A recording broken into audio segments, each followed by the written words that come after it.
Okay, now let's try to evaluate some other expressions. Alright, now we get to harness our powers of PEMDAS. Alright, now let's try this one. It might be a little bit challenging, but I know you can do it. Evaluate a equals 2, m equals 3, and x equals 5. Right? You got 7 parentheses 4 minus a plus 4x. What do you notice here? Right, they're parentheses. How do you think that's going to come into play later? Exactly. It's distributive property. Don't let it fool you if you have algebraic terms such as x's and a's in it. Alright, so what does distributive property remind you? The word distribute, right? So let's go ahead and distribute the outside number, which is our 7, to the 4, which is our first term inside the parentheses, and then distribute the 7 to our negative a, right? That's the second term in our parentheses. So let's go ahead, right? Whenever you're evaluating expressions, you're substituting for those variables. You don't know what those variables are, so you go back to the beginning and figure them out. We're missing a, right? We're missing x. Go ahead. Look back. What is a? A is 2. So I'm just going to copy over the problem one more time. 7 times 4 minus a plus 4x, right?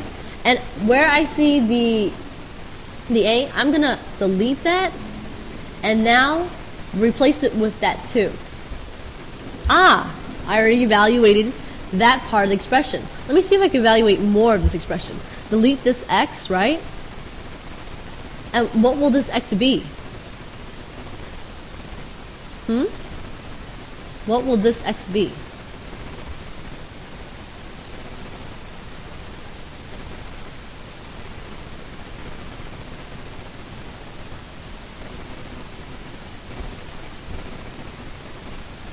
The x is equal to 5, right? And notice how I'm writing that. Remember when you have 4 next to an x, what is 4x really equal to? 4 times x, right?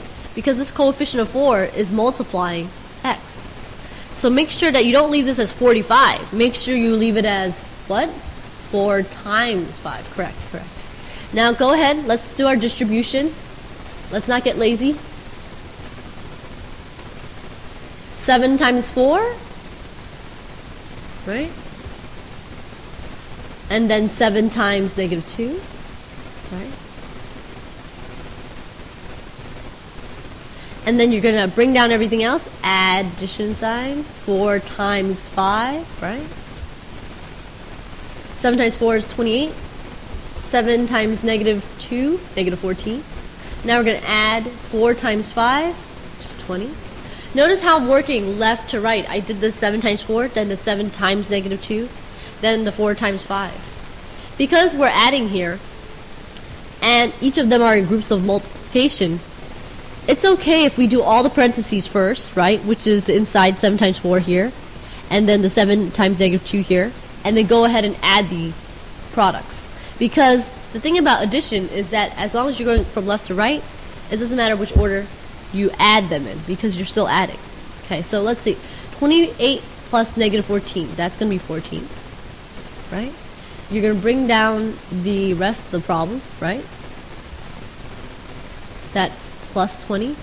That will be final answer, 34.